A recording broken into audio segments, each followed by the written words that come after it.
Assalamualaikum warahmatullahi wabarakatuh. Pada kesempatan hari ini, saya akan mencoba untuk menganalisa dari materi pekerti yang dijelaskan oleh Bapak Dr. Syihabuddin mengenai motivasi belajar, terutama pada materi motivasi belajar secara humanistik. Dari penjelasan beliau untuk metode belajar secara humanistik, definisinya adalah merupakan aliran belajar yang mendeskripsikan bahwa belajar merupakan usaha untuk memanusiakan manusia. Proses belajar dianggap berhasil jika pembelajar memahami lingkungannya dan dirinya sendiri. Mengenai tokoh-tokoh yang mempelajari tentang metode belajar humanistik ini antara lain adalah Bloom, kemudian Krathwohl, kemudian Kolb, Abraham Maslow, Hane, dan Habermas. Saya mencoba untuk mentelaah dan menganalisa dari metode belajar humanistik. Jadi prinsip belajar secara humanistik ini sebenarnya jika dijabarkan lebih lanjut terdiri dari prinsip belajar swaarah atau dua arah. Jadi swaarah memberi kesempatan kepada peserta didik untuk memutuskan bahan belajar yang dipelajari. Jadi tidak hanya guru atau dosen yang menentukan bahan apa yang harus dipelajari, tetapi peserta didik juga diberi kebebasan untuk memutuskan bahan belajar yang ingin dipelajari. Kemudian learning how to learn, mengetahui cara belajar, keinginan untuk terus belajar. Jadi seorang guru atau dosen itu harus bisa menggali atau bisa mengetahui tentang potensi yang ada pada mahasiswa atau muridnya.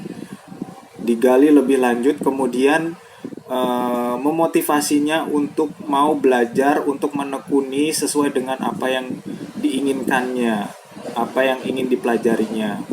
Kemudian evaluasi diri, ya. Jadi si guru atau dosen ya harus mengevaluasi diri ya terkait dengan materi yang sudah diberikan, apakah sudah sesuai dengan pembelajaran, apakah sesuai dengan kurikulum ya, apakah sesuai dengan kompetensi yang harusnya diberikan kepada mahasiswanya.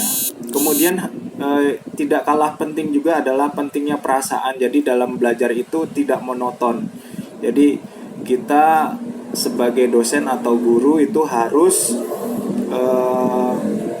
juga memperhatikan bahwa belajar itu harusnya menyenangkan dan tidak monoton.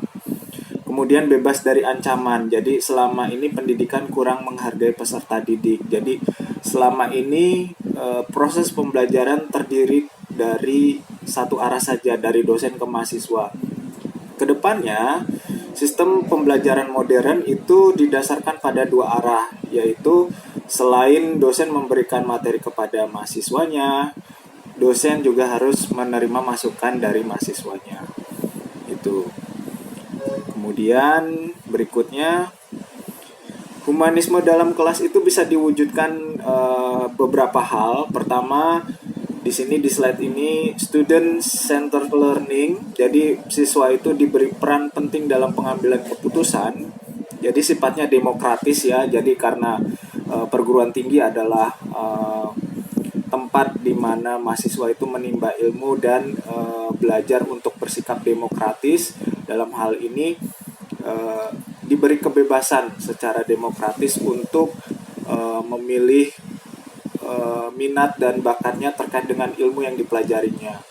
Kemudian guru sebagai fasilitator dan motivator bagi muridnya atau mahasiswanya. Guru harus mempunyai sifat yang sensitif, peduli, dan empati kepada mahasiswa atau muridnya. Kemudian lebih menyertakan konstruktivitas kelas. Jadi guru itu lebih mengedepankan pembelajaran itu lebih terkonstruktif seperti itu. Mungkin itu yang bisa saya jelaskan mengenai sistem belajar secara humanisme. Kalau ada yang saya sampaikan kurang berkenan, saya mohon maaf. Terima kasih. Assalamualaikum warahmatullahi wabarakatuh.